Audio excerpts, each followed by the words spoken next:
Foreigners हैरान होते हैं कि इंडिया में लोग ऐसे भी हैं जो शादी से पहले चेक करवाते हैं। सिर्फ अरेंज मैरिजेस ही नहीं, लोग लव मैरिजेस के लिए भी चेक करवाने आते हैं घर वाले। अब लड़कियां अवेयर हो गई हैं तो उन्होंने भी तंग करना शुरू कर दिया कि यार इसका अफेयर होना तो चाहिए, मिल क्यों नहीं रहा है। इफ योर हस्बैंड और if your wife is taking extra care of yourself तो बी प्रिपेयर्ड कि भैया हो सकता है कुछ पीछे से खेल चल रहा हो। हाँ जी, एक्स्ट्रा केयर बहुत ज्यादा एक अलर्ट फैक्टर है। अच्छा, लोग सोचते हैं इग्नोरेंस है, पर आजकल लोग मैनेज करना जानते हैं, दे आर गुड मैनेजर्स। लुटेरी दुल्हन सबको लूट के ले जा रही थी तो सब कब प्रूफ होगा कि ये लुटेरी दुल्हन है? जब सारे दूल्हे नहीं तो 4 में से 3 इकट्ठा होके कहेंगे ना हमारे साथ भी इसने किया, हमारे साथ भी इसने किया, हमारे साथ भी किया। अब किसी से 50 लाख, किसी से 10 लाख, किसी 5 लाख, जो मिल जाए ले लो। कितने कर अभी तक आप ऐसी लुटेरी गर्लफ्रेंड्स को पकड़ चुके हो? 6-7 तो पकड़ी है हमने। आपने एक पेड गर्ल बुलाई, होटल में बुलाई, अब वो थाने चली गई, उसने मेडिकल भी करवा लिया। अब तो आप चाह के भी नहीं बच सकते ना, अब आप क्या करोगे? उसने मेडिकल करा के प्रूफ हो गया, अब आपके पास कोई वे आउट ही नहीं है। अब किसी से 50 लाख, किसी से 10 लाख, किसी 5 लाख, जो मिल जाए ले लो। कितने कर अभी तक आप ऐसी लुटेरी गर्लफ्रेंड्स को पकड़ चुके हो? 6-7 तो पकड़ी है हमने। इंडिया बहुत बड़ा डुप्लीकेट मार्केट है। जी, डुप्लीकेट की पैकेजिंग हमसे ज्यादा बढ़िया है। यार आप पैकेजिंग से डुप्लीकेसी आप नहीं पता लगा सकते। आप बड़े बड़े मॉल्स में से हमने डुप्लीकेट प्रोडक्ट प्रोक्योर किया कि अगर हम ये सोचें कि मॉल में ओरिजिनल मिलता है तो ऐसा भी कोई जरूरी नहीं है। बड़ी बड़ी महंगी गाड़ियों के पार्ट्स तक, मर्सिडीज BMW के पार्ट्स तक डुप्लीकेट आते हैं। मेरे हिसाब से शायद 3rd वर्ल्ड वॉर डेटा के लिए लड़ी जाएगी। एक कंपनी के लिए आज के टाइम में सबसे इंपॉर्टेंट उसका डेटा है। मेरे दिमाग में किसी ने चिप डाल दी है और बैंगलोर में महीने में 8-10 केसेस ऐसे आते हैं। मेरा कंप्यूटर भी हैक है, मैं भी हैक हूँ। इंटरेस्टिंग तो ये है, नहीं आप कैसे हैक है, मैं जो सोचता हूँ ना उनको पता चल जाता है। जासूस की दुनिया में ज्यादातर अभी तक केवल और केवल मर्दों का दबदबा रहा है। आज हमारे साथ हैं लेडी शर्लक होम, हिंदुस्तान की लेडी शर्लक होम, जिन्होंने आज से 15 साल पहले जासूसी की दुनिया में कदम रखा था और आज हिंदुस्तान की सबसे अच्छी जासूस में से एक मानी जाती हैं। अभी पिछले साल ही इनको डिटेक्टिव ऑफ द ईयर का अवार्ड भी मिला था। इनका नाम है आकृति खत्री जी। आकृति खत्री जी, आपका बहुत बहुत स्वागत है इंडिया हर्ट्स चैनल में। सबसे पहले हम आपसे ये पूछेंगे कि आपने डिटेक्टिव ही क्यों बनना पसंद किया? आपने PhD किया मैनेजमेंट में, उसके बावजूद भी आप डिटेक्टिव बने, कारण? सबसे पहले तो बहुत बहुत धन्यवाद मुझे बुलाने के लिए, थैंक यू सो मच। आपने कहा कि डिटेक्टिव ही क्यों? मुझे लगता है कि हम सभी में कहीं ना कहीं एक डिटेक्टिव छुपा होता है, बस जब कभी मौका मिलता है वो बाहर निकल के आ जाता है। तो मेरे साथ भी ऐसा ही था, स्कूल में, कॉलेज में, हर जगह जहां कहीं भी जरूरत होती थी तो आकृति ये इन्फॉर्मेशन लेके आओ, आकृति ये इन्फॉर्मेशन लेके आना यार। तो फ्रेंड्स के लिए ये सब करना। एक मेरी फ्रेंड थी स्कूल में, वो कह रही थी कि आकृति ना खबरी लाल है, इसके पास सारी खबरें होती हैं जहां की भी चाहिए हो। कॉलेज आते आते तक खबरी लाल से आज तक हो गया कि आकृति आज तक है। फिर धीरे धीरे ये शौक था, कभी सोचा नहीं था कि ये प्रोफेशन बनेगा, पर ऑल ऑफ अ सडन ये एक प्रोफेशन बन गया। एक न्यूज़पेपर आर्टिकल में ऐड पढ़ी और जाकर के मैंने एक डिटेक्टिव कंपनी ज्वाइन कर ली। उसके बाद से सीखना शुरू किया उनके अंडर और सीखते सीखते ये प्रोफेशन बन गया। मेनली डिटेक्टिव एजेंसी के अंदर आपके पास किस तरह के केसेस आते हैं? सबसे पहले तो ये है, अभी तक तो हमें पता है कि प्री मैरिटल, पोस्ट मैरिटल ज्यादातर ऐसे ही किस्से आते हैं। आपको किस तरह के केसेस ज्यादातर देखने को मिलते हैं? सभी तरह के केसेस आते हैं हमारे पास। बेसिकली हम इनको 2 बिग कैटेगरीज में डिवाइड करते हैं, एक पर्सनल केसेस और एक कॉर्पोरेट केसेस। पर्सनल केसेस में हम इसको आता है pre marriage, post marriage, love affair, child surveillance, maintenance cases. ठीक है, प्री मैरिज यानी कि शादी से पहले कि भाई हम एक रिश्ता आया है हमारी लड़की के लिए या एक रिश्ता आया है हमारे बेटे के लिए ये देखना चाहते हैं कि सामने वाली पार्टी कैसी है, लड़की कैसी है या लड़का कैसा है, हमारे फैमिली के साथ चलेगा नहीं चलेगा, इसका कोई अफेयर तो नहीं है, सोशल रेपुटेशन फैमिली की कैसी है, फाइनेंशियल रेपुटेशन कैसी है। इस तरह के तमाम चेक जितने भी होते हैं वो चेक हम करके देते हैं। ठीक। तो ये है प्री मैरिज चेक। उसके बाद शादी के बाद पोस्ट मैरिज। जी। पोस्ट मैरिज में कुछ भी हो सकता है, लव अफेयर है, डाउट है मुझे कि कहाँ जाते हैं, एक्स्ट्रा मैरिटल अफेयर्स वगैरह आ जाते हैं। उसके अलावा एक बहुत बड़ी संख्या में हमारे देश में केसेस पाए जाते हैं मेंटेनेंस केसेस, यानी कि हमारे इंडियन लॉ के अकॉर्डिंग कोई भी वाइफ, जो कि एक लेडी जो मैरिड है, वाइफ बन चुकी है, उसका सारा खर्चा उसका हस्बैंड उठाएगा। ठीक। उसका रहना खाना पीना जो भी उसको अपने लाइफ मेंटेन करने के लिए चाहिए। ठीक। अब हस्बैंड वाइफ में झगड़ा हो गया, वो जा करके अलग रहने लगी। अब वो पेरेंट्स के पास रहती हैं या कहीं भी रहती हैं, पर अलग रहती हैं, तो हस्बैंड को उसको मेंटेनेंस यानी कि गुजारा भत्ता देना पड़ेगा ताकि वो आराम से रह सके। बिल्कुल। पर बहुत सारे केसेस में अब फीमेल्स ने क्या किया है, इस लॉ को मिसयूज करना शुरू किया है। वो क्या करती हैं, जॉब्स ज्वाइन कर लेती हैं। आजकल सब पढ़ी लिखी हैं, क्वालिफाइड हैं, वो अलग एक जॉब ज्वाइन कर लेती है। एज पर लॉ जब आप ऑलरेडी कमा रहे हो तो आपको मेंटेनेंस की या गुजारे भत्ते की रिक्वायरमेंट नहीं है, तो हस्बैंड वो अमाउंट नहीं देगा। तो वो क्या करती हैं, जॉब भी कर रही हैं और हस्बैंड से भी क्लेम कर रही हैं कि भाई मुझे आप भी पैसा दीजिए। अब हस्बैंड कह रहा है मुझे मालूम है ये जॉब करती है, पर मैं कोर्ट को कैसे बताऊं। वहां पर हम आते हैं, वी कम इनटू पिक्चर, कि भाई इसको उनको ये प्रूफ करना है। पहले बात तो ढूंढना है कि कहाँ जॉब कर रही हैं, क्या टाइमिंग्स है, क्या शिफ्ट टाइमिंग है, क्या प्रोफाइल है, क्या सैलरी है, और फिर वो इंफॉर्मेशन कोर्ट को फर्निश करनी है। एट टाइम्स प्रूफ भी चाहिए होते हैं, एट टाइम्स हम कहते हैं कि कोर्ट के थ्रू, कोर्ट ऑर्डर्स पे आप इसके प्रूफ निकलवा लीजिए कि जब आप कोर्ट को इंफॉर्मेशन देते हैं, कोर्ट ऑर्डर करके आपको प्रूफ मिल जाते हैं।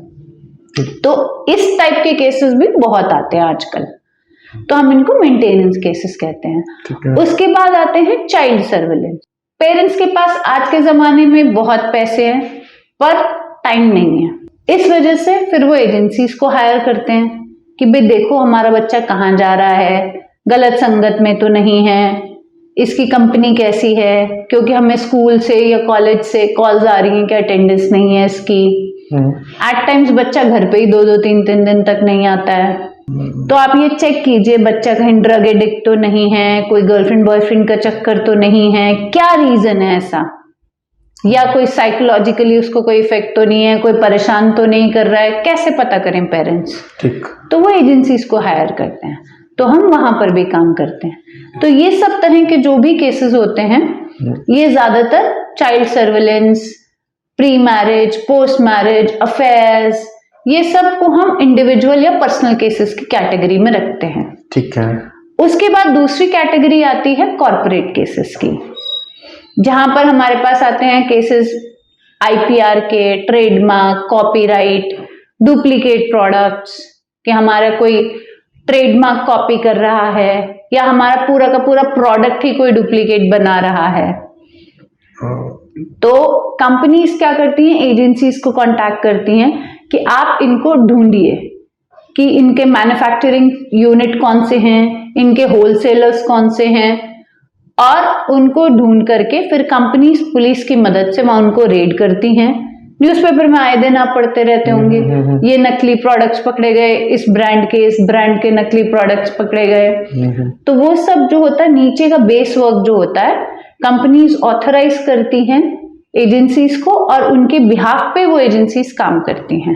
पर इसके लिए तो लॉ एनफोर्सिंग एजेंसीज होती हैं और उनके पास टाइम इतना नहीं है, उनके पास इतना टाइम भी नहीं है, प्रोफेशनलिज्म भी शायद नहीं होगा। लॉ एनफोर्समेंट एजेंसी तब काम करती है जब आपके अगेंस्ट कोई कंप्लेंट होगी। मैं सर्च का काम क्यों करूं कि आपका डुप्लीकेट कौन बना रहा है। ठीक।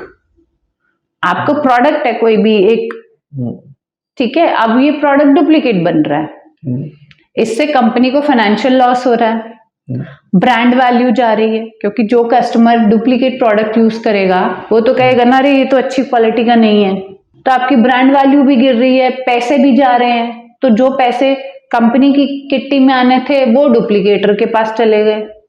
अच्छा, ऐसा कोई फेमस ब्रांड है जिसका आपने काम किया है? बेशक आप नाम डायरेक्टली इनडायरेक्टली ना लें। नहीं, बहुत सारे फेमस ब्रांड्स हैं, सब बड़े बड़े ब्रांड्स ये करवाते हैं, जितने भी बड़े ब्रांड्स हैं उनके डुप्लीकेट चल रहा है मार्केट में। हाँ, इंडिया बहुत बड़ा डुप्लीकेट मार्केट है। तो ब्रांड के लिए हम गए, हमने कहा अच्छा आप दिखाइए ओरिजिनल और डुप्लीकेट कैसा है, ताकि हम डिफरेंशिएट कर पाए। ठीक। तो मैंने बोला क्या पैकेजिंग का डिफरेंस आता है कि भाई डुप्लीकेट की पैकेजिंग जो है वो थोड़ा लो क्वालिटी होती होगी। तो कह रहा नहीं जी, डुप्लीकेट की पैकेजिंग हमसे ज्यादा बढ़िया है। कह रहा पैकेजिंग से डुप्लीकेसी आप नहीं पता लगा सकते। उसका रीजन कह रहा हम भी चाइना से बनवाते हैं, ये भी चाइना से बनवाते हैं। अंदर के प्रोडक्ट की क्वालिटी डिफरेंट है, वो सस्ता वाला बनवा लेते हैं, हम महंगा वाला बनवाते हैं। अच्छा, यू मीन कि हम जो ऑनलाइन या कहीं भी ऐसे जो ब्रांडेड प्रोडक्ट ले रहे हैं, इसकी कोई गारंटी नहीं है कि वो ओरिजिनल प्रोडक्ट है? करेक्ट। तो वो ओरिजिनल हो, इसकी गारंटी हो, इसलिए कंपनी इतना सारा बैकअप में काम करती है। अब बड़े बड़े मॉल्स में से हमने डुप्लीकेट प्रोडक्ट प्रोक्योर किया कि अगर हम ये सोचें कि मॉल में ओरिजिनल मिलता है, तो ऐसा भी कोई जरूरी नहीं है। और नॉर्मली आजकल किन किन प्रोडक्ट की डुप्लीकेसी होते हैं? पहले तो दूध, घी वगैरह, साबुन की तेल की हर चीज है, साबुन, तेल, सर्फ, कॉस्मेटिक प्रोडक्ट्स, हर चीज की डुप्लीकेसी। आजकल डुप्लीकेसी में सबसे ज्यादा कमाई किस में है? मतलब जिसमें कमाई, देखिए जो चीज बिक रही है, जिसकी सेल है, उसमें कमाई है। नहीं, आई मीन इलेक्ट्रॉनिक प्रोडक्ट्स की ज्यादा वो है या पंखा, TV, AC, washing machine, swing machine, बड़ी बड़ी महंगी गाड़ियों के पार्ट्स तक, मर्सिडीज, बीएमडब्ल्यू के पार्ट्स तक डुप्लीकेट आते हैं। अच्छा, ये तो हो गया कि आईपीआर या बाकी चीजों को लेकर डुप्लीकेट प्रोडक्ट। पर फैक्ट्री के अंदर भी कुछ ऐसे लोग बैठे हैं जो कि कंपनी के डाटा को चोरी करते हैं, या फिर डेटा चोरी होता है, उसके बाद कॉम्पिटिटर को ही दे देते हैं मेरा डेटा, मेरे क्लाइंट्स उठा करके। तो वो मेरे हिसाब से शायद थर्ड वर्ल्ड वॉर डेटा के लिए लड़ी जाएगी। एक कंपनी के लिए आज के टाइम में सबसे इंपॉर्टेंट उसका डेटा है, ठीक है ना। तो अगर डेटा ही चोरी हो रहा है तो सब कुछ ही जा रहा है। तो कंपनीज वो सर्च कराती हैं कौन है जो मेरा डेटा चोरी कर रहा है। बहुत सारे केसेस में हायर मैनेजमेंट के लोग होते हैं, जिसके पास एक्सेस होगा, अथॉरिटी होगी, वही तो उसको मिसयूज कर पाएगा। कोई इंटरेस्टिंग किस्सा आपकी नॉलेज में है डाटा चोरी का, या फिर ऐसा लेकर के जिसमें हमने एक बहुत बड़ी कंपनी का भी किया था, एक सेमी हॉस्पिटल चेन करके है, आईवीएफ और इन सब के लिए। तो कंपनी ने करवाया था, उनको डाउट था अपने प्रीमियम टॉप मैनेजमेंट में। तो उनके 2 डायरेक्टर, एक वीपी, एक जीएम, वो लोग मिलकर के एक नया सेटअप लगा रहे थे पैरेलली, कि चलो हम मिलकर के एक नया कंपनी खोल लेते हैं। और इन्हीं के क्लाइंट बेस और इन्हीं का जो भी सारा सिस्टम है हम ले चलते हैं। सारा क्लाइंट बेस लेकर के चले गए, जाने वाले थे? हाँ, जा रहे थे ऑलमोस्ट 50। तो वो 2-3 चीजें थी। पहले तो उनको चेक करना था कि क्या हम सही आदमी को टारगेट कर रहे हैं। ऐसा नहीं हो ना कि मान लीजिए 5 लोग हैं, 4 मिले हुए, एक नहीं भी मिला हुआ, तो वो गेहूं के साथ घुन भी पिस जाए। तो हम खामखा एक आदमी को नहीं पीसना चाहते। अगर हम कुछ भी एक्शन लेते हैं तो उसके लिए सबसे पहले तो हमारे पास प्रूफ हो जिसके अगेंस्ट हमें एक्शन लेना है। नंबर 2, हम कंफर्म हो कि हाँ यही पर्सन है। ठीक। तो ये सब इंक्वायरी करके, इन्वेस्टिगेशन करवा के कंपनी उनके अगेंस्ट एक्शंस लेना चाहती है। इसके अलावा जैसे हमने एक और केस किया था, साउथ में ही हमारे एक बहुत बड़ी फैक्ट्री है। वो लोग क्या करते हैं, हर 4 साल में उनके वेजेस, लेबर के और सब कुछ रिवाइज करते हैं। तो वही साल था, वो कह रहे जी अब हमारे वेजेस रिवाइज करने का ईयर है। ठीक है। अब हमारे आगे लेबर्स ने अपनी डिमांड रखी है, हमें ये पता करके बताओ इनको एक्चुअल में कौन चला रहा है। जो लीडर है वो लीडर नहीं है, वो सिर्फ नाम का लीडर है, पपेट है। इनको कंट्रोल कोई और आदमी कर रहा है जिसकी बात ये लोग सुन रहे हैं। ठीक। तो ये लोग कितने में मान जाएंगे, क्या डील नेगोशिएशन में हम लेके बैठे, तो ये आप चेक करके पूरा बताएं। ठीक है। तो वो उन्हीं के बीच में एक आदमी छोड़ना पड़ता है, सारा काम करता है, पता लगाता है कौन है अंडर कवर, कौन है, कैसे है, क्या है, किसके कहने से काम हो रहा है, किसके कहने से नहीं होता है, क्या लीडर के कहने से होता है। इस डिमांड करें तो अंदर बात चल रही है जी हम तो इतने में भी मान जाएंगे, पर वो उसने कहा नहीं नहीं इतने में नहीं मानना है, तुम्हें इतने में मानना है। तो वो जो भी नेगोशिएशंस होंगी वो कंपनी पहले से ही रख के जाना चाहती है। अच्छा, आजकल इस तरह के भी चैलेंजेस आ रहे हैं। बिल्कुल, चैलेंजेस तो शायद पहले भी थे, बट डिटेक्टिव का यूज अभी ऑफ लेट शुरू हुआ है, कुछ ऐसा है क्या? अवेयरनेस कह सकते हैं कि ज्यादा हो गई है, मूवीज टीवी सीरियल्स की वजह से लोगों को समझ आ गया कि हाँ हम इस तरह की सर्विसेज का भी यूज कर सकते हैं।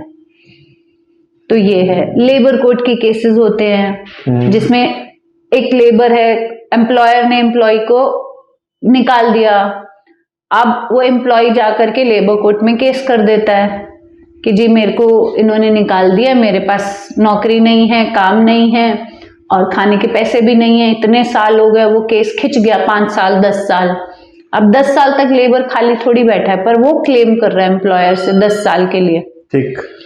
तो अब एम्प्लॉयर कहता है कि भाई ये हम मुझे प्रूफ करना है कि खाली नहीं बैठा, ये नौकरी करता है, तो वो लेबर कोर्ट में लगना होता है। तो वो लेबर कोर्ट केसेस हैं। उसके अलावा ड्यू डिलिजेंस है, जहां एक कंपनी दूसरी कंपनी के लिए चेक करती है कि भाई हमें इनको कॉन्ट्रैक्ट देना है या इनके साथ किसी तरह का लिंकअप करना है या टेक ओवर करना है, तो क्या कंपनी जो दिखा रही है वो वर्थ इट है या नहीं है। फाइनेंशियल्स तो आप पेपर्स में देख लेते हो, ठीक, पर जो फाइनेंशियल्स घुमाए गए हैं, दिखा रहे हैं, क्या ये एक्चुअली फिजिकली एग्जिस्ट भी करते हैं या नहीं करते हैं। पता लगे 4 लोगों की कंपनी आपने 400 लोगों की दिखाई हुई है, तो वो ऑन पेपर और एक्चुअल क्या मैच होता है या नहीं होता है, इसको हम ड्यू डिलिजेंस बोलते हैं। ठीक। अगर मुझे वेंडर ही मान लीजिए ऑनबोर्ड करना है, तो क्या ये मेरे को डिलीवर कर पाएगा, मेरा इतना बड़ा कॉन्ट्रैक्ट है। अच्छा, कैपेसिटी है कि नहीं है। पता लगे मैं आगे कमिटमेंट कर दूं, ये मुझे डिलीवर नहीं कर पाए, तो मेरी कमिटमेंट रॉन्ग हो जाएगी। बिल्कुल। तो देयर इज नो हार्म, एक छोटा चेक करवा लेते हैं। अच्छा, कॉर्पोरेट स्पाइंग में आपकी मेन प्रॉब्लम्स क्या क्या आपको फेस करनी पड़ती हैं? उसमें टेक ज़्यादा काम करता है या ह्यूमन ज़्यादा काम करता है? टेक्निकल इंटेलिजेंस ज़्यादा काम करता है या ह्यूमन इंटेलिजेंस ज़्यादा काम करता है? देखिए, both work hands in hands. Okay, number 1। Number 2, take तो आजकल कंपनीज के पास खुद के पास भी काफी कुछ होता है। वो कहते हैं जी ये हम कर चुके हैं, इसके आगे आप कुछ कर पाए तो बताएं। तो अगर आप उन आईटी कंपनीज से ऑलरेडी एडवांस्ड हैं, तब तो आप वहां पे सक्सेसफुल हैं। ठीक है। नहीं है तो आप भी उसी लेवल पे जहां पे वो लोग काम कर रहे हैं इन टर्म्स ऑफ टेक्नोलॉजी। ठीक है। अब वहां पे क्या ह्यूमन इंटरवेंशन जो है वो कंपनी ने नहीं किया है, तो आज भी वो जो सदियों पुराना एक सर्विलेंस, फिजिकल सर्विलेंस है, वो बहुत फ्रूटफुल हो जाती है। अच्छा, अंडर कवर जाना, ये करना, जगह जगह सर्विलेंस करना, फिजिकली किसी को पीछा करना, कहाँ जाता है, किससे मिलता है, क्या करता है। ऑल्दो आपने गाड़ी में जीपीएस लगा दिया, बट गाड़ी आपको एक जगह बता देगी जी यहाँ पे पार्क्ड है, उसके आगे वो कहाँ गया, उसने किस पर्टिकुलर से मुलाकात की, किससे मिला, ये कैसे पता चलेगा जब तक कि आप उसको फिजिकली नहीं देखोगे। ठीक। इसमें टेक्नोलॉजी आपको कोई हेल्प नहीं कर सकती। वहां पर तो आप ही का काम, वहां पे आप ही का काम है, आपको फिजिकली देखना पड़ेगा, पिक्चर्स क्लिक करनी पड़ेंगी। तो यही एज ओल्ड मेथड था, आज भी यही चलेगा, और आने वाले टाइम में भी शायद यही चलेगा। अच्छा, आकृति, ऐसा भी होता है कि कुछ एक केस आपके पास आते हैं और आप उनको कहते हो नहीं हमें ये केस नहीं करना, कुछ एथिकल इश्यूज आते हैं, ऐसे आते हैं, और अगर ऐसे केस आते हैं तो किन केसेस को आप मना कर देते हो? बहुत बार ऐसा होता है कि हमें समझ में आ जाता है कि ये जो स्टोरी सुना रहा है सामने वाला, ये जेन्युइन स्टोरी नहीं है, it's on the other side. ये कह रहा है मैं तो बहुत भोला भाला हूँ, या ये लेडी कह रही है मैं बहुत, मेरा कोई कसूर नहीं है जी। ठीक है, तो हमें समझ आ जाता है जी कि इसमें हमें कुछ खास रिजल्ट्स नहीं मिलने वाले हैं। तो वैसे तो हम, अगर वो छोटे लेवल का कुछ चीज दिखता है हमें कि नहीं ये इतना मेजर इशू नहीं है, तो हम उन्हीं को वार्न करके बता देते हैं। फॉर एग्जाम्पल एक लेडी आई मेरे पास कि मेरे हस्बैंड का अफेयर है, ढूंढो। ठीक है। राइट, मुझे डाउट है कि इसके हस्बैंड का कोई अफेयर नहीं, इसी का अफेयर है। ये तो रूल आउट करने के लिए आई है कि इसका कुछ मिल जाए नेगेटिव तो मेरी बल्ले बल्ले। मैं बोलूंगी मैं अगर विक्टिम हूँ, मैं विक्टिम हूँ, प्लस तू भी दूध का दूल्हा थोड़ी है। तो ये मुझे समझ में आ गया। अब क्योंकि ये एक इतना बड़ा मेजर इशू नहीं है, तो उस केस में मैंने उसे वार्न कर दिया, भाई मिल जाएगा तो दे देंगे, नहीं मिलेगा तो नहीं देंगे, बिकॉज मेरी गट फीलिंग कह रही है नहीं मिलेगा। राइट, तो मतलब मुझे समझ में आ रहा है कि there are very less chances. तो हम क्या करेंगे, उनको समझा देंगे, भाई हम आपको रिपोर्ट्स दे रहे हैं कि हम क्या एफर्ट कर रहे हैं, पूरा आपको बता रहे हैं, दिखा रहे हैं, समझा रहे हैं, हमने जो मेहनत की हम उसके पैसे लेंगे। अब बहुत सारे केसेस आते हैं, ऑनेस्टली क्या सिटी मेंशन करूं, बैंगलोर वाले, मेरे दिमाग में किसी ने चिप डाल दी है। हाँ, मेरे ना कंप्यूटर हैक कर लिया है, मेरा मोबाइल भी हैक हो गया, हम पूरा स्टाफ हंसते रहते हैं। और बैंगलोर में महीने में 8-10 केसेस ऐसे आते हैं। बैंगलोर के? हाँ, हमें लगता पता नहीं वो टेक सिटी है, लोग पागल हो गए हैं, क्या हुआ है आई डोंट नो। ठीक है, टेक सिटी होने की वजह से मतलब ओवर एक्सपोजर टू टेक्नोलॉजी होता है ना, तो वो ओवर एक्सपोजर में भी हानिकारक है, उसके अपने साइड इफेक्ट्स हैं। किसी ने ना मेरा सब कुछ, मैंने बोला अब आप इसमें मुझसे क्या हेल्प चाहते हैं? अगर आपने किसी ने आपका लैपटॉप मोबाइल हैक कर लिया, आप नया ले लो, आप इसको छोड़ ही दो ना। आप ये ढूंढने की बजाय कौन है क्या है, आप नया ले लो। मैं नया लेके आया, मैंने जैसे ही ऑन किया वो हैक हो गया। I mean, do you think this is practically possible? Number 1। Number 2, मैं मान भी लूं वर्स्ट केस सिनेरियो पॉसिबल है, but then why anybody is targeting you? क्या आप इतने इंपॉर्टेंट पर्सन हैं? मोटिव, हर केस के पीछे आप देखेंगे एक मोटिव होता है, एक मोटिव होता है। मोटिव तो होना चाहिए किसी के पास आपको करने का, परेशान, मुझे परेशान करने के लिए। परेशान करके किसी को क्या मिलेगा? और कौन परेशान करेगा? और कौन परेशान करेगा आपको? मेरे नेबर्स, कोई मुझे फॉलो करता है, कोई मेरे टेक्नोलॉजी इन्होंने हैक कर लिया है, मेरा मोबाइल भी हैक है, मेरा कंप्यूटर भी हैक है, मैं भी हैक हूं। इंटरेस्टिंग तो ये है, आप कैसे हैक है, मैं जो सोचता हूं ना उनको पता चल जाता है। मैं बोला बहुत एडवांस टेक्नोलॉजी आ गई है हमारे देश में। अच्छा, ये केवल बेंगलोर से ही ऐसे किस्से आते हैं? केवल बेंगलोर से? हाँ, मतलब अगर 10 केस आते हैं तो 9.5 केस होंगे बैंगलोर से, और एक आधा कभी कभी कोई कहीं और से आज गया तो आ गया। इतने ज्यादा नंबर है। अच्छा, ऐसे लोग जो सोचते हैं कि उनका दिमाग हैक कर लिया गया, दिमाग चिप डाल दी उन्होंने, शायद मेरा एक ऑपरेशन हुआ था, शायद वो टाइम पे मेरे दिमाग में कोई चिप डाल दी थी, शायद ब्लड ट्रांसफ्यूजन में कुछ डाल दिया गया है, शायद मुझे कोई ड्रग दी जा रही है। मैंने बोला आपका खाना कौन बनाता है, हम ये ट्रैक बैक कर सकते हैं, आपके घर में कैमरास लगा सकते हैं for your safety and security.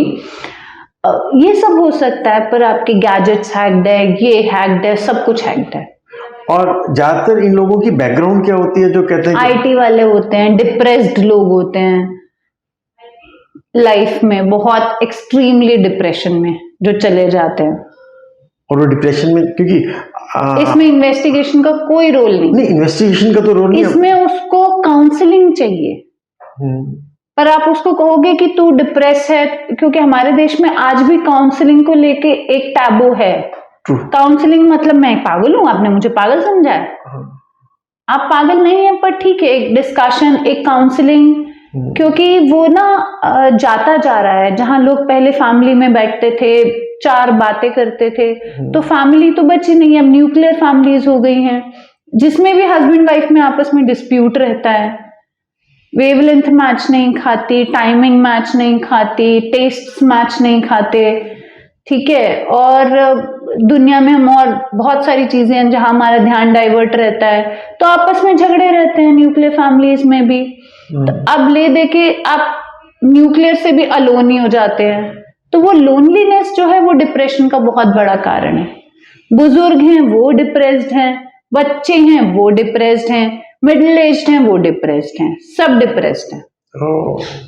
हमारे, हाँ वो आपने प्रॉब्लम कहें आप इसको, सोशल मीडिया ने एक तो आपको बहुत ज्यादा वो कर दिया है, क्योंकि आप सिर्फ रील्स देख करके हंसते हो, वही जोक्स हैं, वही सब कुछ है। इंटरनेट पे आपको खाना, आपने क्या खाया से लेकर के हर चीज पोस्ट करनी है, तो वो जो सोशल मीडिया का इम्पैक्ट है वो बहुत ज्यादा है हम लोगों पे होता जा रहा है। अच्छा, अब हम आते हैं प्री मैरिटल जो इन्वेस्टिगेशंस आप करते हैं, आपके पास केसेस आते हैं, उसमें कुछ इंटरेस्टिंग ऐसा किस्सा जो कि आपकी उसमें हो कि बड़े अजीब सा किस्सा, जैसे आपने भी मुझे बेंगलोर वाला किस्सा सुना है, बड़ा दिमाग में चिप डाल दिया, ऐसे भी कई किस्से आपको मिलते हैं? प्री मैरिज चेक में बहुत सारी चीजें आती हैं, बहुत वास्ट टॉपिक है। तो फॉरेनर्स हैरान होते हैं कि इंडिया में लोग ऐसे भी हैं जो शादी से पहले चेक करवाते हैं, तो उनके लिए एक बहुत इंटरेस्टिंग चीज है, क्योंकि शादी से पहले क्या चेक करवाना।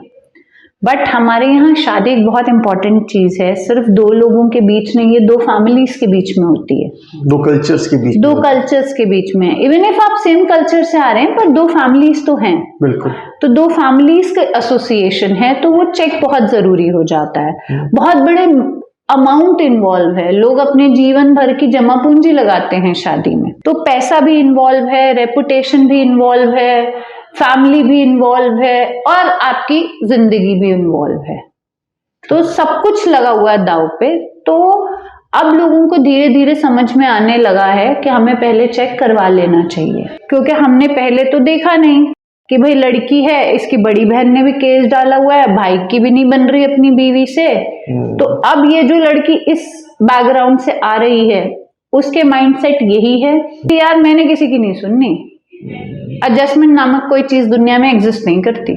तो अगर ये आपने पहले ही चेक करा लिया है, ये सब है, तो आपको वो डिसीजन लेने में आसानी होगी कि भाई हम क्या करें, इसका डिसीजन लें या नहीं लें। जैसे अभी मैंने एक और प्री मैरिज किया था, काफी बड़ी एक रिनाउंड फैमिली इंडिया की, उनके छोटे बेटे की बात थी, तो हमने चेक किया, तो हमने देखा फैमिली इतनी रिनाउंड है, फाइनेंशियली साउंड है, सब कुछ है, पर बेटा जो है वो ना तो उसको बिजनेस में इंटरेस्ट है, ना उसको किसी काम में इंटरेस्ट है, वो अपनी ही जिंदगी जीना चाहता है। तो अगर आपने फैमिली के साथ रिश्ता करना है तो दी बेस्ट है, पर अगर आपको उस लड़के के साथ रिश्ता जोड़ना है, राइट, तो आपको सोचना पड़ेगा। ठीक ठीक ठीक, क्योंकि अब वो इंटरेस्ट ले नहीं रहा है फैमिली में, उसको इनहेरिट करके जो मिलेगा सो मिलेगा। अब उसके आगे आने वाली जनरेशन क्या करेगी, ये सोच के आपको डिसीजन लेना है। पहले क्या होता था, पहले जो प्री मैरिज जो चेकिंग होता था वो नॉर्मली लड़कों का होता था, अब कहते हैं ज्यादातर लड़कियों के ज्यादा चेकिंग होते हैं विस लड़के, ये कोई ट्रेंड चेंज हुआ है सर? हाँ, ट्रेंड बहुत ज्यादा चेंज हुआ है। जैसे मैंने अभी अपनी थोड़ी देर पहले बात में बताया था कि बहुत सारे मेंटेनेंस केसेस आने लगे हैं।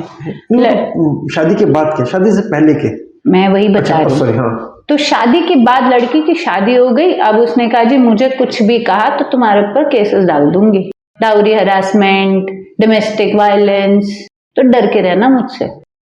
तो अब वो कहते हैं जी ऐसी लड़की ना आ जाए हमारे घर में जो सबको धमका के रखे।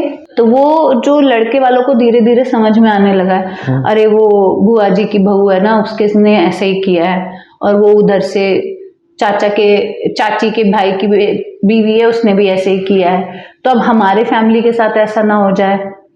क्योंकि आसपास मैंने 4-5 केसेस देख लिए, तो मुझे समझ में आ गया है कि मेरे को अब अपने बेटे के लिए भी चेक करा लेना चाहिए। तो ये सबसे अवेयरनेस बढ़ी है, उसका क्या माइंडसेट से आ रही है, क्या नेचर बिहेवियर है उसका। कहीं प्रेशराइज्ड मैरिज तो नहीं है ये कि लड़की कह रही हो मुझे ये ABCD लड़के से शादी करनी है, घर वाले कह देते हैं नहीं जी हमें तो नहीं करवानी, हम तो इसी लड़के से करवाएंगे। अब वो लड़की क्या करती है, उसने शादी कर ली घर वालों के कहने से, अब वो घर जाके कहेगी जी मेरे को तो मारते पीटते हैं, दहेज मांगते हैं। अब उसकी ये मैरिज घर वाले खुद ही कैंसिल करवाएंगे, अब वो वापस पहले वाले से शादी कर लेगी और इनसे एलिमनी के पैसे भी चार्ज करेगी। ऐसे किस्से आपके पास आए हैं काफी? ये तो कॉमन है, 10 में से 4 केसेस यही हो रहे हैं। तो ये बहुत हाई वॉल्यूम में राइज कर रहे हैं केसेस। तो वो गर्व, अब क्या है कि लोग ना पहले चेक करवा लेते हैं कि this should not be a pressurised marriage. ठीक। सिर्फ अरेंज मैरिजेस ही नहीं, लोग लव मैरिजेस के लिए भी चेक करवाने आते हैं घर वाले।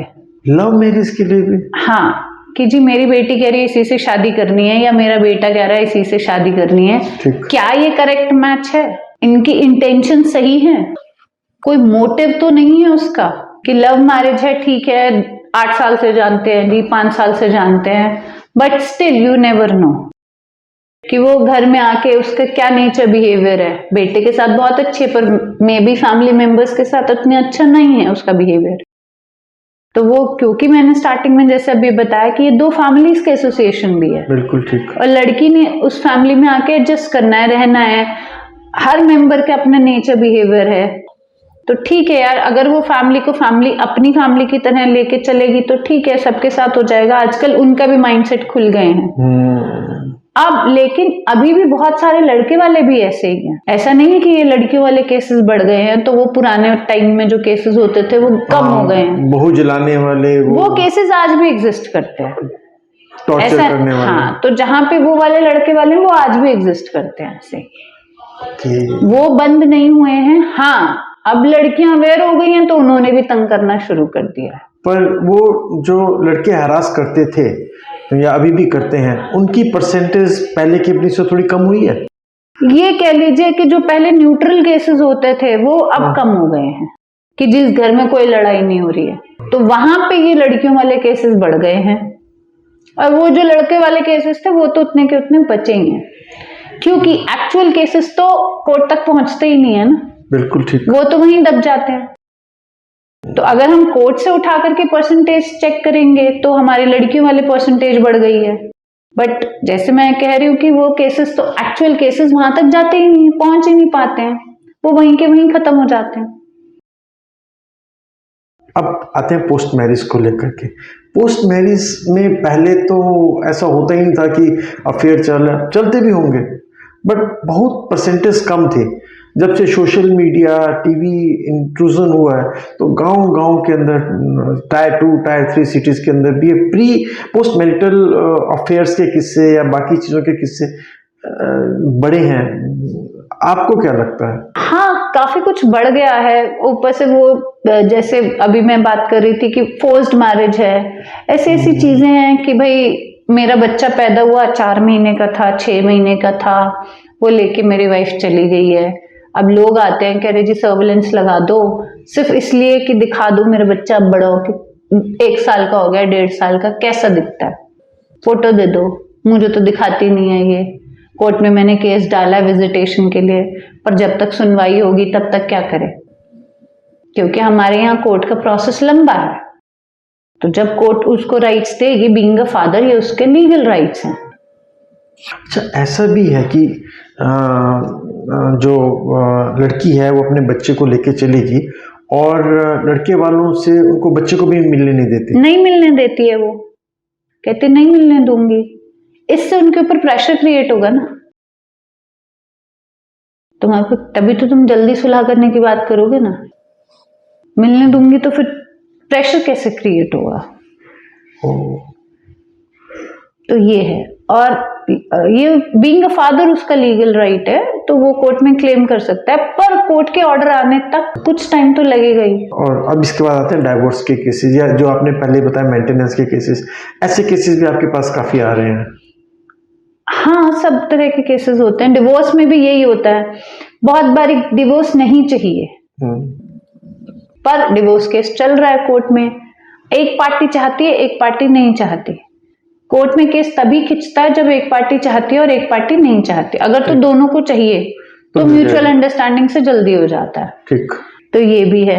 उसके बाद एलिमनी या मेंटेनेंस चार्जेस पे भी आ जाता है कोर्ट में बात। तो डिवोर्स के अलावा और कई केसेस हो जाते हैं उसके साथ चलने के लिए। अच्छा, और अफेयर जो आपने अभी पहले पूछा था, अफेयर तो साइड बाय साइड चलता रहता है एट टाइम्स। तो इनको पता लगा, इंट्यूशन हो रही है या इंडिकेशंस आ रहे हैं, मुझे अफेयर पता लगाना है कि भाई ये सिम्टम्स दिख रहे हैं, मेरे को डाउट है, मैं खामखा लड़ाई कर लूं अपने हस्बैंड से या अपनी वाइफ से, तो उससे बेटर है मैं पहले चेक करा लूं। मेरे हस्बैंड का अफेयर है ऑफिस में किसी के साथ, तो अब मैं खामखा में शोर मचाऊं, वो कहे जी ऑफिस कलीग है, पहले मैं प्रूफ तो इकट्ठा कर लूं झगड़ा करने के लिए भी। As a women detective, ladies के पास कहते हैं एक सिक्स सेंस होती है। जब आपके पास केस आता है तो कहीं ना कहीं आपको पता चल जाता है कि हाँ, या एज अ डिटेक्टिव और एज अ वीमन कि हाँ इसमें कुछ ना कुछ तो लफड़ा है, कुछ ना कुछ तो है।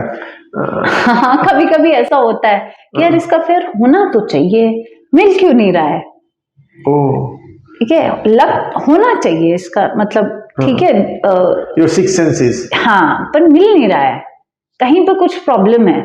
अच्छा, ठीक है, तो ये इसको स्ट्रैटेजी चेंज करके देखते हैं, ऐसे ट्राई करते हैं, अब ऐसा ट्राई करते हैं, तो वो कुछ हम चेंजेस करके उसमें ट्राई करते हैं, परम्यूटेशन कॉम्बिनेशन करते हैं। करेक्ट।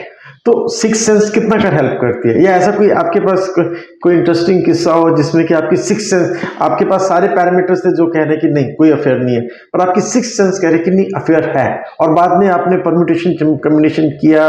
हाँ, ये तो बहुत बार होता है ऐसा, हमारी सिक्स सेंस जैसे कह रही है कि यार इसका फेयर मिलना चाहिए, पर हमारा जो भी प्रोसेस है इसमें से तो कुछ भी नहीं मिल रहा है, नॉर्मल रूटीन फॉलो कर रहा है, नॉर्मल है, सब कुछ है, एवरीथिंग इज फाइन। तो भाई देख, मेरी भी साइंस कह रही है, उसने भी मुझे केस इसीलिए दिया है क्योंकि उसकी भी सेंस कह रही है, तो यहाँ दो सेंसेस मैच कर रही हैं। ठीक है, चलो मैं उसकी इग्नोर भी मार दूं कि हो सकता है मियरली डाउट हो, ठीक है, लेट इट बी, बट मेरे को लग रहा है क्योंकि the kind of profile, the kind of उसका बिहेवियर पैटर्न और सब चीज देखते हुए ना एक सिक्स सेंस कह रही है, तो मैंने बोला हो सकता है other person is not in town, ऐसा करते हैं, ब्रेक देते हैं इसको, ठीक है, और फिर बाद में इसको रीस्टार्ट करेंगे थोड़े दिनों बाद। फिर हमने वही किया, मतलब कुछ भी हो सकता है, person is not in town, कोई सामने से गया हुआ है या कुछ और कंडीशन है और दोनों नहीं मिल रहे हैं समहाउ, तो मैं बोला let's give it a break. हमने ब्रेक के बाद काफी टाइम बाद उसको जब रीस्टार्ट किया तब हमें वो मिल गया, और इस ब्रेक के दौरान हमने उसके पार्टनर को भी यही बोला था, बिहेव नॉर्मली, ऐसा मत दिखाना कि I am doubting on you, और यही रीजन थी because she is telling her husband कि यार मतलब बार बार होता है, मुझे पता है तुम कहाँ गए थे, ऐसा नहीं किया था, तो वो काफी अलर्ट था, he was taking lot of precautions, इसीलिए कुछ नहीं मिल रहा था। तो ये बहुत सारे केसेस में ऐसा हो जाता है। Okay, you are into this profession for past 13-14 years, और आपके लिए प्रोफेशन ही आपके लिए जिंदगी है, मैं अगर ऐसा कहूँ तो ज़्यादा अतिशोक्ति नहीं होगी।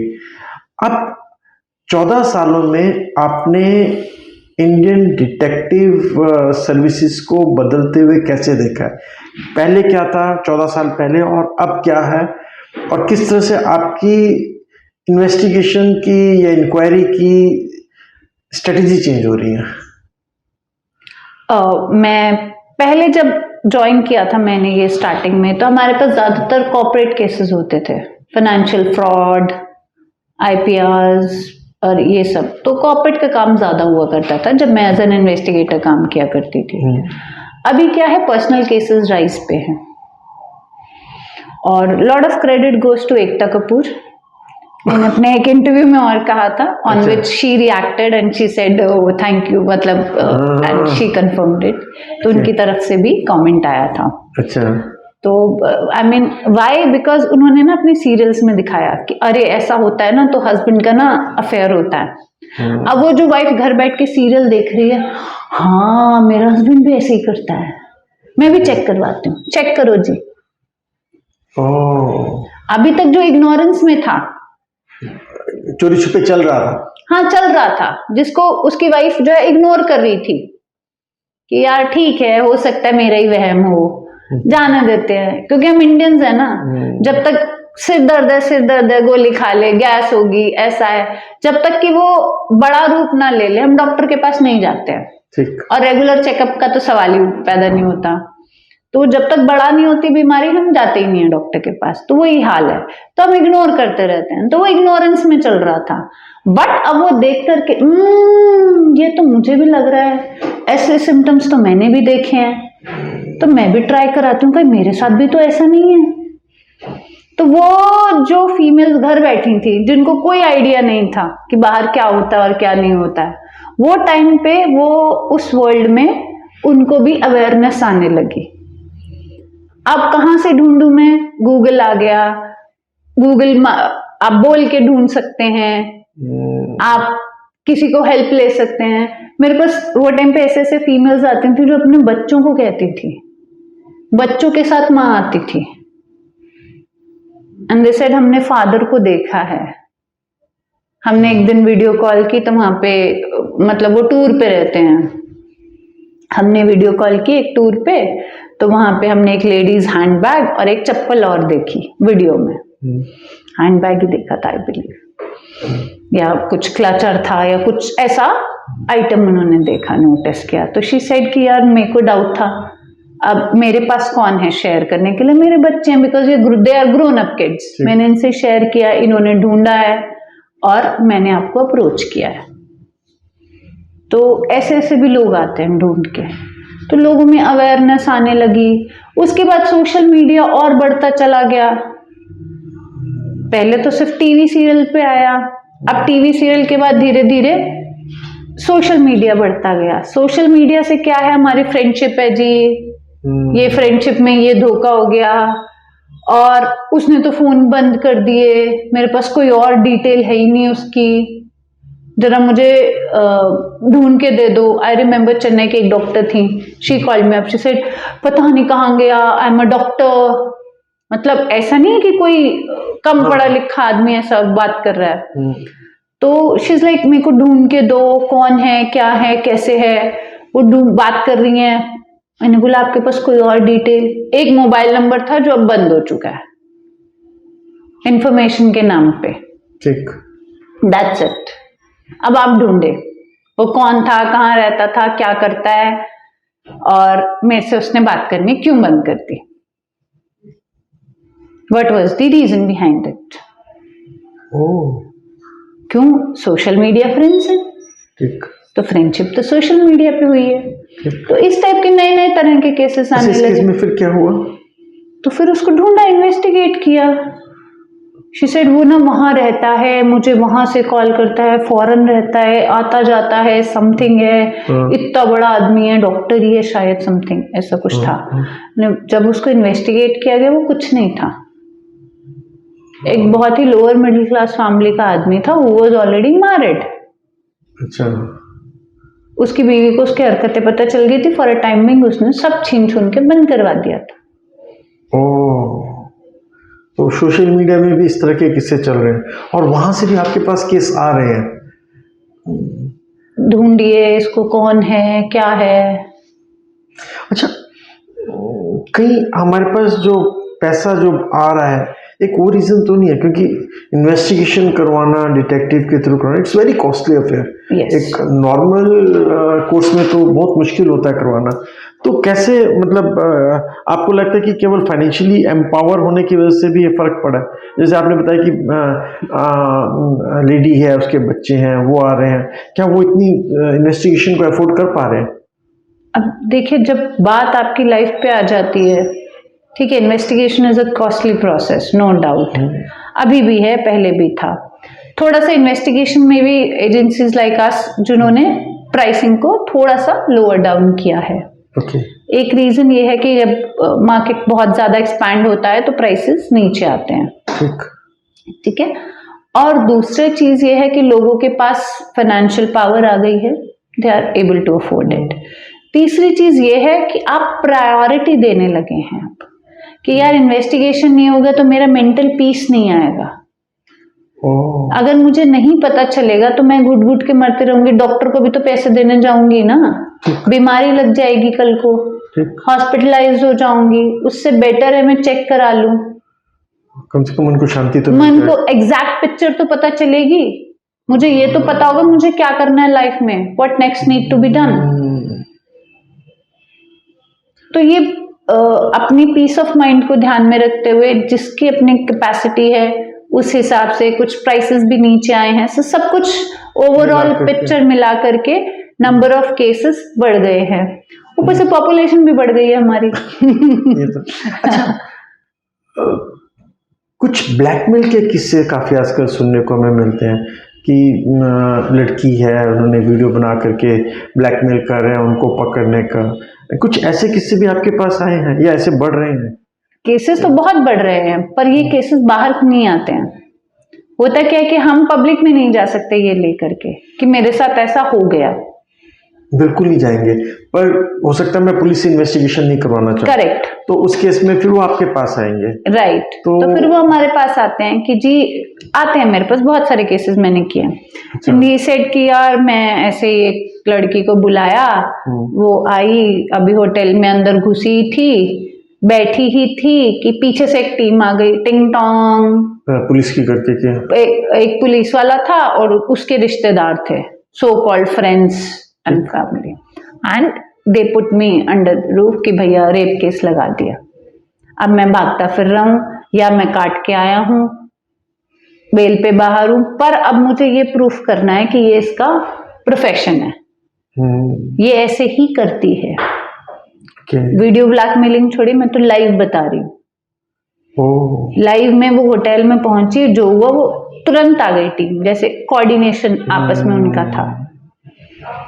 तो अब उसके आते ही उन्होंने उसको ले गए, उन्होंने कहा केस नहीं लगाएंगे, इतने पैसे दे दो। एक पुलिस वाला भी उन्होंने इन्वॉल्व कर रखा था। क्योंकि प्रेशर तो तभी आएगा ना आपके ऊपर, बिल्कुल। अदरवाइज प्रेशर कहाँ से आएगा? नहीं तो वो लड़की पास वाले थाने जाके बैठ गई, जो उसके घर के पास था। वहां पे वो बंदा, पुलिस, एक पर्सन इन्वॉल्व था। तो पुलिस वाला इनको बुलाता है, कहता है जी सेटल कर लो। लो, मैं करवा देता हूँ सेटल, इतने पैसे में हो जाएगा आपका सेटल। तो ये ब्लैकमेलिंग केसेस है। अब वो चाहता है कि इसको प्रूफ करो, ये औरों को भी ऐसे ही कर रही होगी, ऐसा तो है नहीं कि मैं एक अकेला शिकार था। तो इसके और पुराने और नए दोनों शिकार ढूंढो। जब हम इकट्ठे सब एक सुर में गाएंगे तब पता चलेगा कि शी इज एट फॉल्ट। जैसे कि केस हमने वो सुना था, लुटेरी दुल्हन सबको लूट के ले जा रही थी, तो सब कब प्रूफ होगा कि ये लुटेरी दुल्हन है? जब सारे दूल्हे नहीं तो 4 में से 3 इकट्ठा होके कहेंगे ना, हमारे साथ भी इसने किया, हमारे साथ भी इसने किया, हमारे साथ भी किया। तो वो वाले केसेस के लिए वो चाह रहे थे कि इन्वेस्टिगेट करो, इनके नए कस्टमर, पुराने शिकार, सबको एक मिलाओ, मेरे को उनका कांटेक्ट डिटेल्स दो, मैं उनको जाके मिलूं, बात करूं, भाई तुम्हारे साथ भी हुआ है, मेरे साथ भी हुआ है, तुमने तो बोला नहीं, चलिए हम सब मिलके कोर्ट में चलते हैं, इनके अगेंस्ट एक्शन करवाएंगे। तो ऐसी कोई लुटेरी गर्लफ्रेंड को तो ऐसी कोई मिली आपको? हाँ, वही मैंने बताई ना। तो कितने कर किससे निकले उसके थे 4-5 लोगों ने उसे दे दिए थे। मतलब एक इनके बाद तुरंत और एक हो गया, और 2 पुराने थे। और एक विक्टिम से कितना चार्ज करते थे वो? डिमांड तो 50 लाख से शुरू करते हैं। 50 लाख दे दो जी। क्यों? क्योंकि वो उस लेवल का आदमी है। और रेप केस ऐसा है कि आप कोई भी चार्जेस के लिए वो नलीफाई करवा सकते हो, पर रेप केस नहीं करवा सकते, क्योंकि आपको कोई प्रूफ की जरूरत नहीं है। तो ये लुटेरी गर्लफ्रेंड थी कहाँ की? सब जगह हो रहे हैं कि हर सिटी के केसेस हैं ये। अच्छा, आपके पास कहाँ के केस आए? मेरे पास पूरे ऑल ओवर इंडिया से आते हैं, चाहे दिल्ली हो, चाहे मुंबई हो, चाहे बैंगलोर हो, सब जगह के केसेस। और ये पीछे हाल ही में बढ़े हैं? हाँ, काफी बढ़ गए हैं, क्योंकि लोगों को भी आदत हो गई है इधर उधर जाने की, करने की। तो भाई, आपने बैकग्राउंड तो किसी का उस लेवल पे आप चेक करते नहीं होटल में बुलाने से पहले। तो जब आप किसी का बैकग्राउंड नहीं चेक करते हो तो ऐसे केसेस कॉमन हो जाते हैं। मेंटल ब्लॉकअप भी खत्म हो गया। अब किसी से 50 लाख, किसी से 10 लाख, किसी 5 लाख, जो मिल जाए ले लो। कितने कर अभी तक आप ऐसे लुटेरी गर्लफ्रेंड्स को पकड़ चुके हो? 6-7 तो पकड़ी हैं हमने। 6-7 लुटेरी गर्लफ्रेंड्स, वो मतलब और कितना कर उन्होंने लिए? मैक्सिमम कितना लिया? मैंने बोला ना, एक 50 लाख लिए थे उसने। 50 लाख भी लिए हुए? हाँ, एक बंदा उसने उस लेवल का उसके कब्जे में आ गया था। तो ट्रैप कैसे करते हैं उनको? पहले वो गर्लफ्रेंड भी होती है, कभी कभी वो पेड गर्ल्स में भी जाती हैं। आपने एक पेड गर्ल बुलाई, होटल में बुलाई, अब वो थाने चली गई, उसने मेडिकल भी करवा लिया। अब तो आप चाह के भी नहीं बच सकते ना। अब आप क्या करोगे? उसने मेडिकल करा के प्रूफ हो गया, अब आपके पास कोई वे आउट ही नहीं है। हद से हद भाई आप क्या होगा कि इसका एक माइनस होता है कि उसने मेडिकल नहीं बिल्कुल। कराया, अब उसने मेडिकल कराया, उसने क्लेम कर दिया। अब आप जितना मर्जी कहते रहो, आपकी कन्विक्शन तो पक्की। कन्विक्शन पक्की। अब हम आते हैं, I mean you are encouraging women detectives. Women detectives बहुत कम है। पहली चीज तो 15-20 सालों में आपने as a women detective problem क्या क्या फेस किया? बहुत सारे प्रॉब्लम्स होते हैं। हम the industry is actually male dominated. कोई आदमी नहीं चाहता टिल डेट कि औरत मेरे से ऊपर निकल जाए, कोई आदमी नहीं चाहता। और अगर वो आदमी आपसे उम्र में भी ज्यादा हो तो भाई एज में भी हम ज्यादा, एक्सपीरियंस में भी हम ज्यादा, नंबर में भी हम ज्यादा, नंबर में भी हम ज्यादा, तो हम एक औरत को ऊपर कैसे चढ़ने देंगे? हमारे बस में जो होगा हम इसकी टांग खींचने के लिए करेंगे। चाहे हमें इसके बारे में गलत बातें फैलानी हो, चाहे हमें इसके बारे में इसको टांग खींचना हो, इसके क्लाइंटेल खींचने हो, चाहे इसके अगेंस्ट साजिश करनी हो। They have tried every damn thing, they will try. And this happened with you also? This happened with me only. Oh. ठीक है? So they have tried everything, they have done it every damn thing जो भी वो कर सकते हैं। ठीक है? क्यों? क्योंकि आकृति कैसे राइज कर रही है। ओनली विमेन, अकेले लड़की काम कैसे कर सकती है बिना किसी एक्सटर्नल हेल्प के? ये तो डाइजेस्ट हो नहीं सकता किसी भी आदमी को। मेरी हेल्प ले, मैं हूं ना। हर कोई तैयार है अपनी हेल्प देने के लिए, गॉडफादर बनने के लिए हर कोई तैयार है अपनी हेल्प मेंटर देने बनने के लिए। ठीक है, तो हमारी हेल्प लो। कंपटीशन में भी आके मेरा कॉम्पिटिटर फोन पे मेरे क्लाइंट्स को कह रहा है अरे इनसे काम मत कराना, इस टाइप के केसेस। बहुत सारी चीजें की उन्होंने, बहुत सारी चीजें जो भी वो लोग कर सकते हैं, they are still doing it and they are doing it since day one of my life.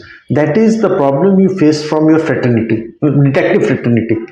Ground zero पे जब आप काम करते हो तब किस तरह की प्रॉब्लम फेस करनी पड़ती है? ग्राउंड जीरो पे तो मुझे यही तो प्रॉब्लम है उनकी कि being a female you get edge above others.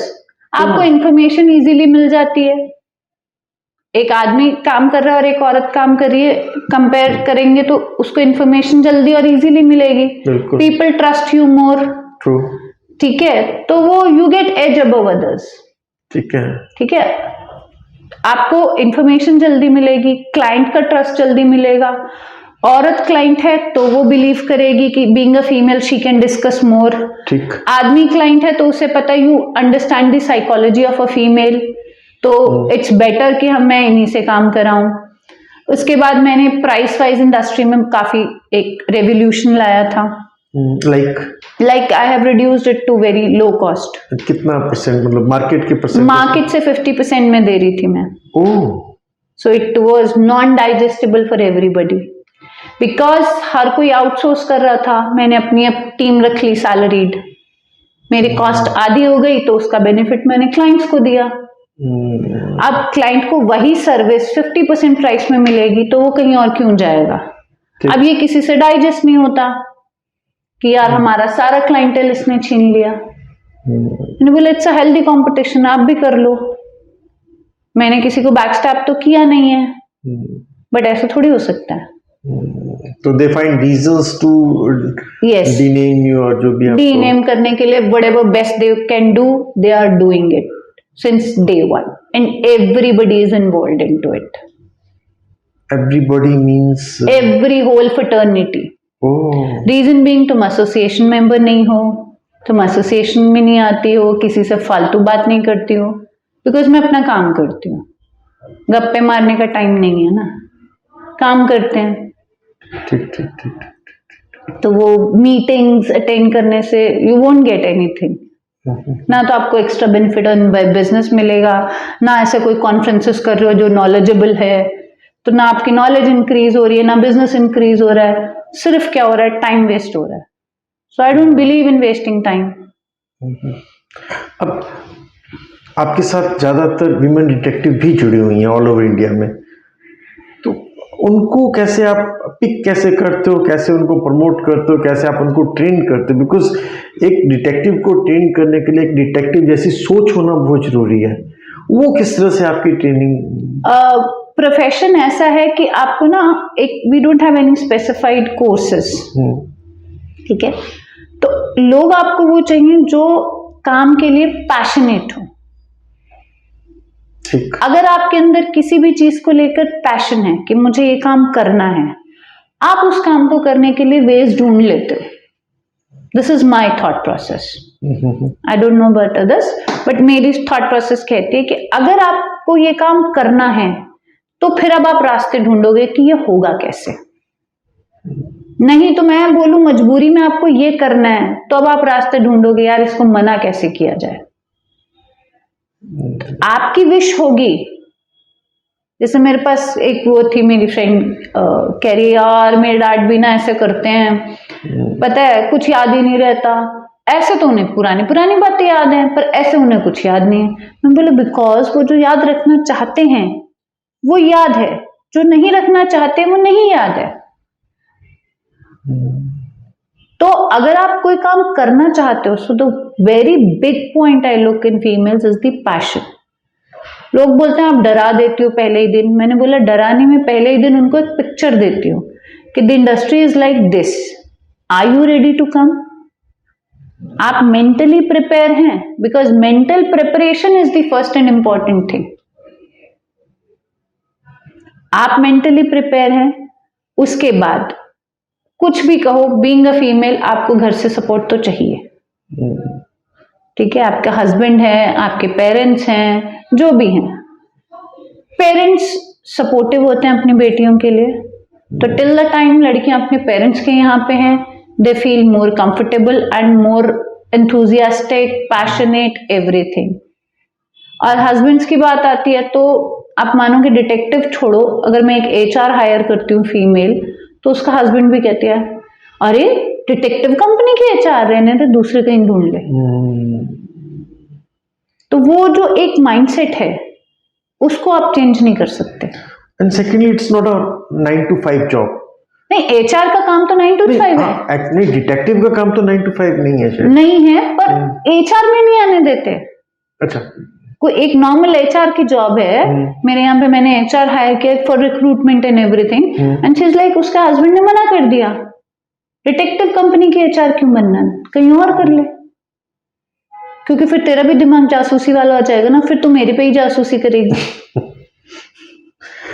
अब तो जैसे माहौल में रहेगी, जो बात सुनेगी वैसी बन जाएगी, तो नहीं जाना। ओह अच्छा, ये लॉजिक है। ये लॉजिक है। अच्छा, आजकल टीवी, सोशल मीडिया सब कुछ में एक दिमाग में आ जाता है कि हाँ भाई हो सकता है मेरे हस्बैंड का, मेरे वाइफ का अफेयर चल रहा है। एक हस्बैंड को या एक वाइफ को ऐसी कौन कौन सी चीजें दिखेंगी जिससे उसको वो शक हो जाना चाहिए कि हाँ भाई ऐसा हो रहा है। वो कौन कौन से कुछ एक इंडिकेटर्स हैं जिससे कि पता चले कि हाँ whether her partner is having an affair और नॉट। देखिए, एक सबसे इंपॉर्टेंट चीज हम सोचते हैं कि अरे ये इग्नोर करता है, नहीं। अगर कोई ऑल ऑफ अ सडन आपको एक्स्ट्रा टाइम भी देने लगता है, पैटर्न से अलग हो जाता है, ये भी एक इंडिकेशन है। ओके। मोबाइल्स सब पासवर्ड प्रोटेक्टेड है, why there is a password required. और एक मैसेज आता है all of a sudden, he is like आप नहीं देख लो, छुपा छुपा के बातें हैं। बाथरूम में भी मोबाइल ले जा रहा है बात करने के लिए, या आप ना देख लो। उसके बाद टाइम पे घर तो आना है पर बिजी रहना है मोबाइल में। अरे मैं तो रील्स देख रहा हूँ, सोशल मीडिया ही देख रहा हूँ, पर आप फोन ऐसे रख के देखो ना फिर।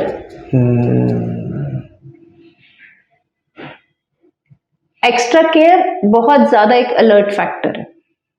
अच्छा, लोग सोचते हैं इग्नोरेंस है, पर आजकल लोग मैनेज करना जानते हैं, दे आर गुड मैनेजर्स। अच्छा, इफ योर हस्बैंड और if your wife is taking extra care of yourself, तो बी प्रिपेयर्ड कि भैया हो सकता है कुछ पीछे से खेल चल रहा हो। हाँ जी। उसके बाद अपने लिए भी एक्स्ट्रा केयर हो जाती है। I mean you try to look better every day. अभी तक तो आप नॉर्मल रह रहे थे, अभी ऑल ऑफ अ सडन आपको अच्छा दिखना है। Sudden changes in your behaviour pattern. अच्छा, इज एन इंडिकेशन कि कुछ हो सकता है। ओह, डॉक्टर भी बोलता है ना, sudden weight gain, sudden weight loss, sudden ये, सडन वो, तो सडन कुछ भी हो गया है। Sudden extra care, sudden ignorance, yes, sudden protectiveness, yes, sudden smartness, sudden smartness. ओ आज मैं भी शॉपिंग कर लेती हूँ, मैं भी शॉपिंग कर लेता हूँ, तू तो जा ही रही है, ठीक है, I need to look good.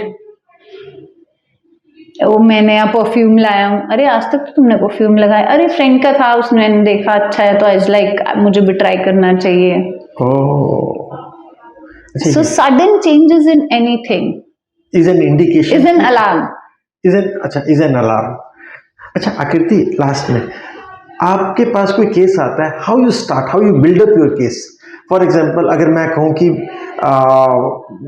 मेरे किसी का अफेयर, या मेरे को छोड़ो, मैं तो पिटाई हो जाएगी तो फिर में नहीं, मैं कहता हूँ कि कोई कहता है कि अगर, हाँ मैं शुरू से बोलता हूँ, अगर कोई कहता है कि, अगर कोई सोचता है कि उसके पार्टनर का कहीं अफेयर चल रहा है और वो आपके पास आता है, ठीक है, आपने केस को देखा, आपको लगा इसमें दम है, आपने टेकअप कर लिया, how you build up your case? सबसे पहले हमारे इंडस्ट्री की आज भी बैकबोन जो है, रीढ़ की हड्डी जिस पे इंडस्ट्री टिकी है, वो सर्विलेंस है, फिजिकल मैनुअल सर्विलेंस। ठीक है, हम फॉलो करके उसका डेली रूटीन चेक करते हैं। You may not get everything, आपको सब कुछ नहीं मिलेगा, पर हाँ ये गारंटी है कुछ कुछ तो मिल ही जाएगा। ठीक है, तो आपके पास 40, 50, 60, 70% जो भी इंफॉर्मेशन आई आ गई। आपने डेली रूटीन चेक किया, कहाँ जाता है, क्या करता है, किससे मिलता है, कहाँ जाती है, क्या करती है, किससे मिलती है, ठीक है, रोज नहीं मिलेगा या मिलेगी, बट वो एक दिन मिल जाता है, ठीक है। आपने वीकेंड्स भी चेक किए, वीकडेज भी चेक किए, नॉर्मल में भी आपको कुछ कुछ बेस बन गया, ठीक है। अब बेस्ड ऑन दैट आपने स्टेप्स उसको फर्दर परसू किया कि भाई इसमें और क्या कर सकते हैं आप, डिग इन डीप करने के लिए, कि आदमी रोज इस पर्टिकुलर पब में जाता है या ज्यादा टाइम 1 घंटे का जिम में 3 घंटे इस जिम में बिताता है। आप 3 घंटे जिम करने के लिए उतनी कैपेसिटी भी तो नहीं चाहिए ना, तो 3 घंटे आप जिम तो नहीं कर सकते, तो बचे हुए 2 घंटे आप उस जिम में क्या करते हैं? अब मैंने क्या किया, उस जिम में किसी को प्लान किया, क्योंकि अब मैंने एक्टिविटीज में दिखाया और तो कहीं कुछ नहीं दिख रहा मुझे, पर 3 घंटे जिम के दिख रहे हैं जहां पे आपको सस्पिशियस एक्टिविटी लगी, बाकी तो नॉर्मल दिखी। अब मैंने उस जिम में नेक्स्ट स्टेप उसके बेसिस पे बिल्ड किया कि उस जिम में देखते हैं कि क्या है एक्चुअली, तो हमने किसी को जिम ज्वाइन करा दिया रेगुलरली सेम टाइमिंग पे, फिर हमने वहां से अंदर का लिया कि what is he doing in those 3 hours. इस तरह से फर्दर जो भी इंफॉर्मेशन आती है उसके बेसिस पे नेक्स्ट स्टेप डिसाइड करते हैं। ऐसा कोई फॉर्मूला तो है नहीं कि इसके अंदर पुट इन किया और आपके पास रिजल्ट आ गया, ये तो परमिटेशन कॉम्बिनेशन वाला इंडस्ट्री है, ये भी ट्राई करो, ये भी ट्राई करो, यू नेवर नो कहां से रिजल्ट आएगा। सीडीआर या व्हाट्सएप मैसेजेस ये टोटली इलीगल है। अच्छा, कॉल डिटेल्स को चेक करना भी इलीगल है? हाँ, ये इसकी अथॉरिटी सिर्फ और सिर्फ पुलिस के पास है, गवर्नमेंट अथॉरिटीज के पास। और व्हाट्सएप मैसेजेस ये तो वैसे भी चेक नहीं होते, ये बिल्कुल भी चेक नहीं होते, ये इंडियन गवर्नमेंट के पास नहीं आते, हमारे पास कहां से आएंगे टिल द टाइम आपके मोबाइल में कुछ ना हो। WhatsApp is end to end encrypted, ठीक है, सब जगह लिखा है, सबको पता है ये बात।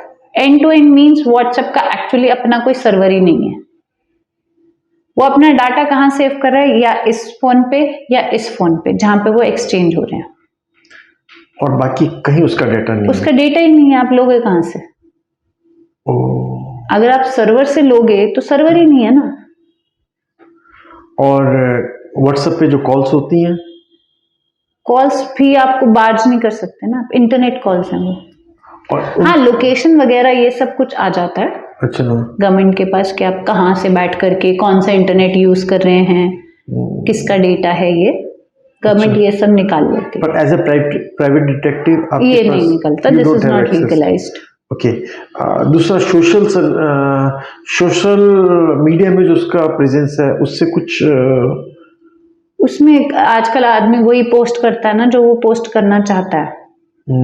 अगर मेरा कुछ इलीगल है तो मैं वो उसे पोस्ट थोड़ी करूंगा, मतलब एक्स्ट्रा मैरिटल अफेयर है तो मैं पोस्ट तो वाइफ और बच्चों के साथ ही करूंगा ना।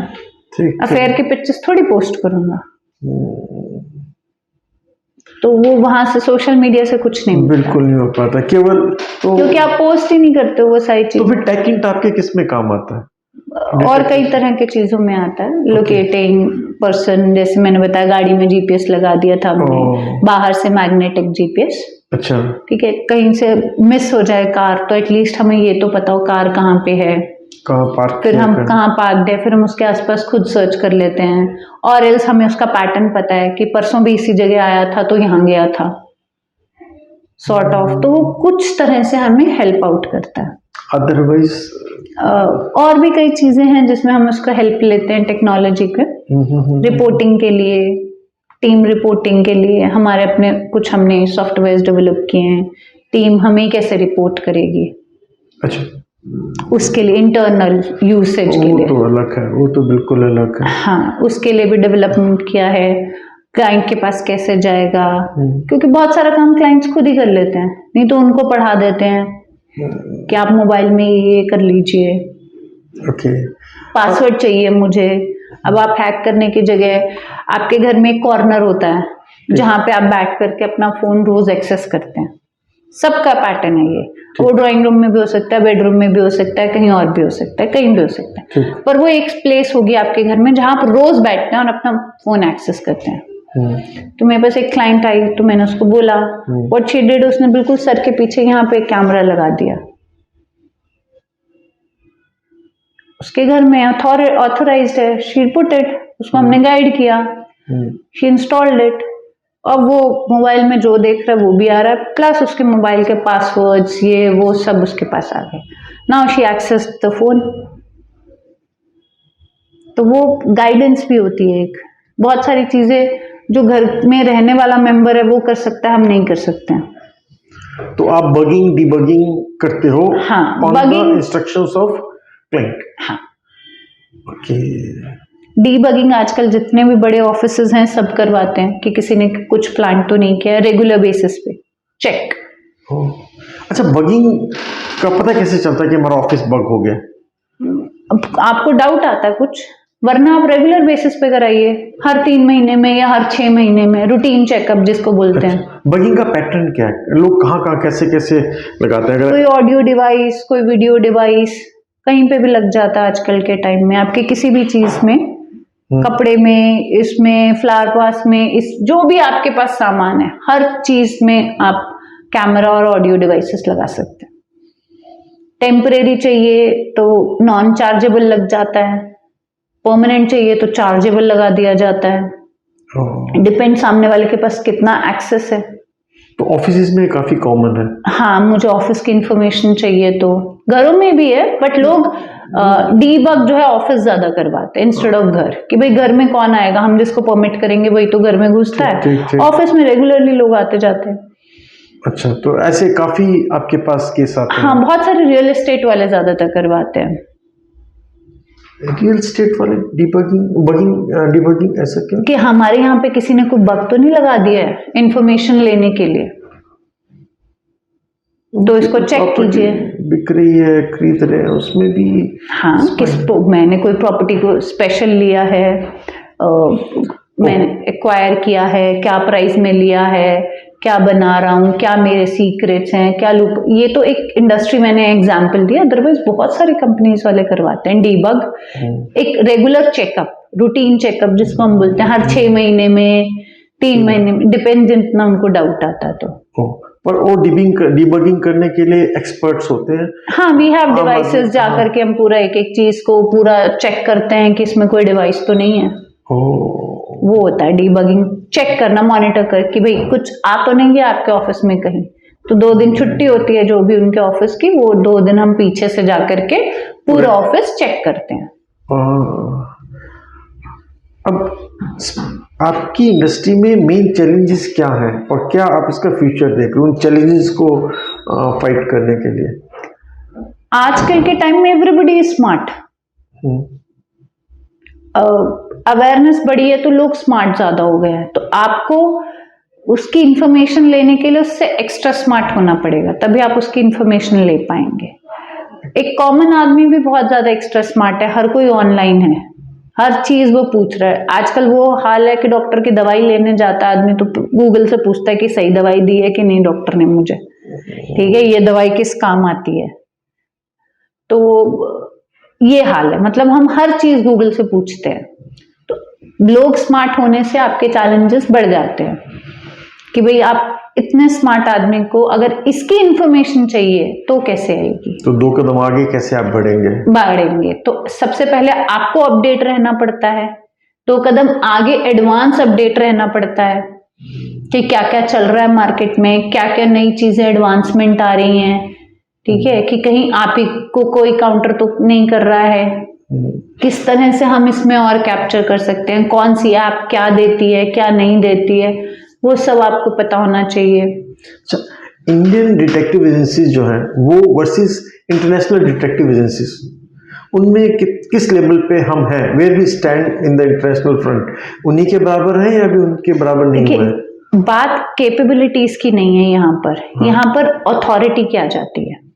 बहुत सारे कंट्रीज में, maximum European countries, US, UK, Australia, सब जगह ये प्रोफेशन 100% लीगलाइज्ड है और ये एजेंसीज हैंड्स इन हैंड्स काम करती हैं गवर्नमेंट एजेंसीज के। ठीक है। आप मूवीज में भी देखा होगा, आपको पता भी होगा कि एक पुलिस टीम जाती है तो साथ में एक पीआई यानी प्राइवेट इन्वेस्टिगेटर साथ में जाता है, उसका बैज है, सब कुछ है, रजिस्टर्ड है। लेकिन इंडिया में एजेंसीज 100% लीगलाइज्ड नहीं है। There are lot of restrictions from the government side. अब जैसे मैंने बताया कई चीजें इलीगल हैं, वो हम नहीं कर सकते, गवर्नमेंट एजेंसीज ही कर सकती हैं। तो जो लीगलाइज नहीं है पार्ट, वो काम नहीं कर सकते, तो हाथ बंधे हैं।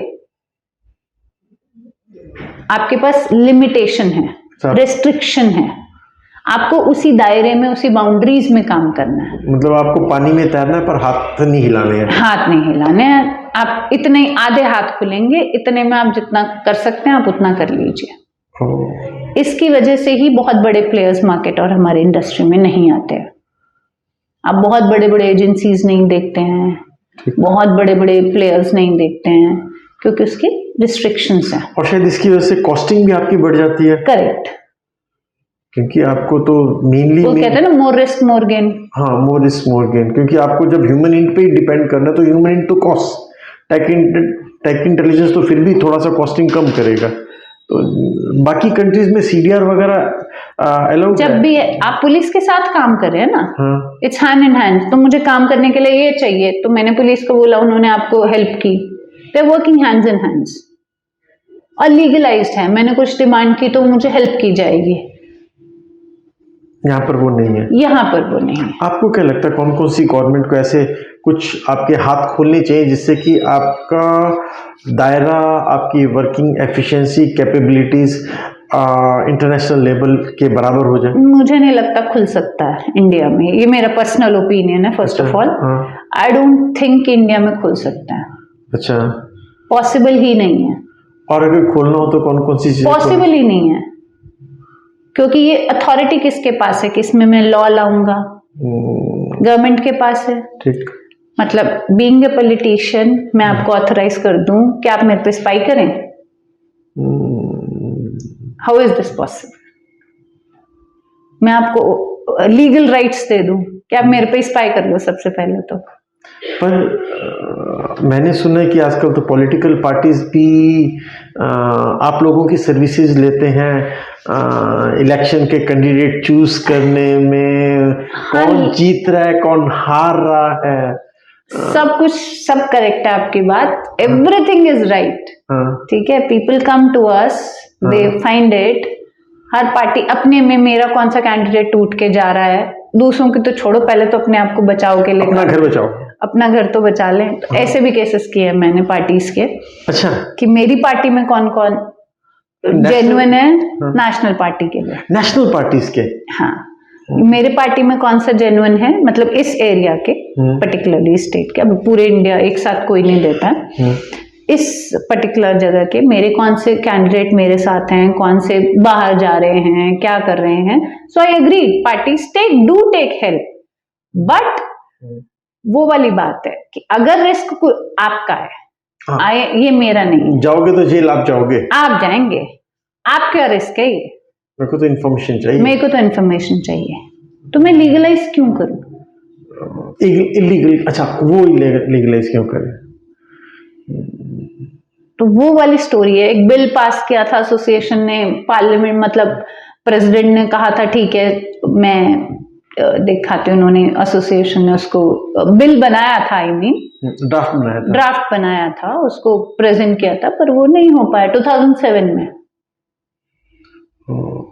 तो एसोसिएशन बैठी है, फाइट कर रही है, एसोसिएशन के पास कोई राइट्स नहीं है।